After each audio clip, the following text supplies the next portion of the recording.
हमारे शरीर के अंदर विटामिन की कमी तो इस तरीके से हो रही है जैसे कि राजस्थान के अंदर पानी की कमी हो जाती है। कहने का मतलब साफ सुथरा सा है, अगर बारिशें नहीं होगी तो पानी भी नहीं आएगा, और पानी नहीं आएगा तो सारी की सारी ज़मीनें जो है वो सूखी और बंजर हो जाएगी, और उसमें कोई चीज़ आप उगा नहीं सकते। ऐसा ही हमारे शरीर के अंदर है।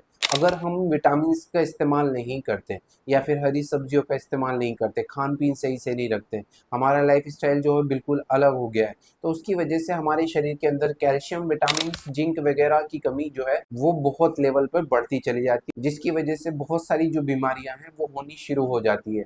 जैसे कि हड्डी रोग में जैसे कि ऑर्थराइटिस, ये कैल्शियम की वजह से और विटामिन की कमी की वजह से होता है। गठिया रोग जैसे ये कैल्शियम की वजह से और विटामिन की वजह से होता है। अगर जोड़ों में बहुत ज़्यादातर दर्द, सूजन महसूस हो रही है, तो ये सारे विटामिन और कैल्शियम की वजह से होता है। सेकेंडली हम बात करें तो लीवर पे भी हमारा विटामिन का बहुत ज़्यादातर असर पड़ता है।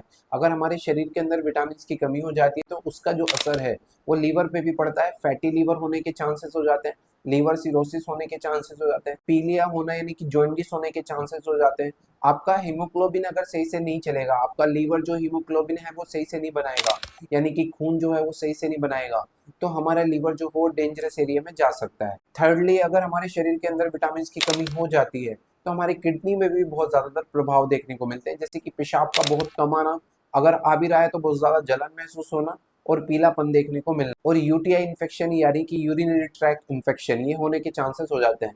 अन्य मस्तिष्क रोग जैसे कि ब्रेन वाले रोग, अगर हमारे शरीर के अंदर विटामिन की कमी हो जाती है तो हमारी याददाश्त जो है वो कमज़ोर होनी शुरू हो जाती है, हमारा दिमाग जो है वो काम सही से नहीं करता, चिड़चिड़ापन हो जाता है, हमें तनाव जैसे जो है वो होना शुरू हो जाता है, और हमारा किसी भी काम में मन नहीं लगता। इसके अलावा और अन्य रोग हैं जैसे कि हमें थकान का होना, कमजोरी का होना, किसी भी काम करने का मन नहीं करना और शरीर के अंदर एनर्जी नहीं होना, तो ये सारे विटामिन की कमी की वजह से होते हैं। पर मैं आपको ये बोलूं कि मैं आपको एक ही सिरप ऐसी बताने वाला हूँ, वो भी मल्टीविटामिन, जिसका इस्तेमाल करने से आपकी सारी की सारी प्रॉब्लम्स जो है वो शॉर्ट आउट हो जाएगी, जैसे कि मस्तिष्क रोग, जैसे कि हड्डी रोग या लीवर रोग या किडनी रोग। अगर आपको ये सारी की सारी कमी चल रही है, आपके शरीर के अंदर विटामिन की कमी चल रही है, चाहे वो विटामिन B12 हो, चाहे विटामिन ए हो या विटामिन ई हो या विटामिन सी हो, अगर किसी भी तरीके की विटामिन की कमी चल रही है तो इस सिरप की वजह से आपकी वो विटामिन की जो कमी है वो पूरी हो जाएगी और आपको बहुत हेल्थ बेनिफिट देखने को मिलेंगे। तो इस मल्टीविटामिन सिरप को जानने से पहले,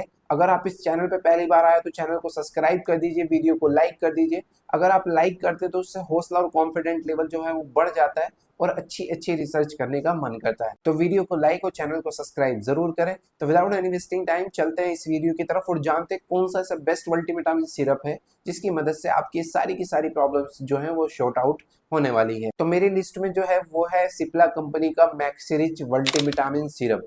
इसको पावर हाउस बोला जाता है क्योंकि इसके अंदर विटामिन B12 होता है, जिंक होता है, एल्लेक्रिन होता है और विटामिन की इसमें भरमार होती है। इसको एक पावर हाउस बोला जाता है। अगर आपका बीपी बहुत ज्यादा लो चलता है, आपके विटामिन की कमी की वजह से आपके चेहरे की जो रंगत है वो उड़ चुकी है, अगर आपके जोड़ों के अंदर पेन महसूस होता है, कटकट की आवाज आती है या सूजन आती है और चलने फिरने का मन नहीं करता, काम करने का मन नहीं करता, तो ये आपकी एनर्जी को मेंटेन करने का काम करेगा। अगर आपके मसल्स में बहुत ज्यादातर खिंचाव या वीकनेस रहती है, कमजोरी लगी रहती है, तो उसको दूर करने का काम करेगा। अगर हमारे लीवर के ऊपर किसी तरीके की कोई परेशानी आने वाली है, जैसे कि फैटी लीवर होने वाला हो या लीवर सिरोसिस होने वाला हो या पीलिया या जॉन्डिस होने वाला हो, तो उसको सेट करने का काम करेगा। और हमारे किडनी के ऊपर विटामिन की कमी की वजह से बहुत ज्यादातर दिक्कतें हो रही हो तो आपको इस सिरप का जरूर इस्तेमाल करना चाहिए।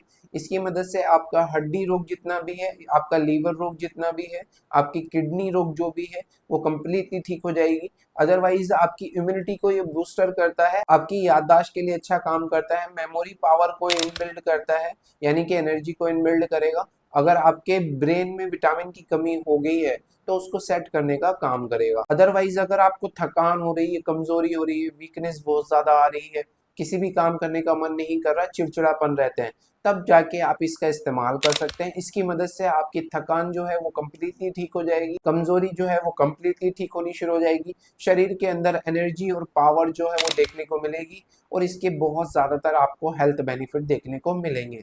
अब बात कर लेते हैं कि इसको लेना कितनी मात्रा में हमें चाहिए। तो अगर आपकी एज 20 साल से ऊपर है तो आप इसका एक ढक्कन यानी कि 10 ml यूज कर सकते हैं सुबह, दोपहर, शाम। अगर आपकी एज 20 साल से नीचे है और 15 साल तक की एज है तो आप 10 ml इस्तेमाल कर सकते हैं सुबह में और 10 ml इस्तेमाल कर सकते हैं शाम के नंबर में। अदरवाइज जिस तरीके से मैंने आपको डोज बताई है उतनी डोज में आपको इसका इस्तेमाल करना है। इसके इस्तेमाल से हमारे शरीर के अंदर क्या क्या नुकसान देखने को मिल सकते हैं, तो ज्यादातर कोई भी साइड इफेक्ट देखने को नहीं मिलते। अगर हम ज्यादा मात्रा में इस्तेमाल कर लेते हैं तो हमें जी में चलाने जैसा हो सकता है, उल्टी जैसा हो सकता है और पेट में ऐंठन वगैरह जैसी देखने को मिल सकती है। अदरवाइज इसके कोई भी साइड इफेक्ट नहीं होते, क्योंकि इसके अंदर बी कॉम्प्लेक्स होता है और जिंक वगैरह पाया जाता है, जो कि हमारी एनर्जी को और शरीर को बहुत मेंटेन रखने का काम करता है। तो ऐसी छोटी छोटी सी जानकारी भरी वीडियो इस चैनल पर डेली आती रहती है। चैनल को प्लीज सब्सक्राइब कर दीजिए, वीडियो को लाइक कर दीजिए। मन में कोई भी सवाल है तो कमेंट बॉक्स में जाके मुझसे पूछ सकते हो, उसका आंसर आपके पास में डेफिनेटली पहुंच जाएगा।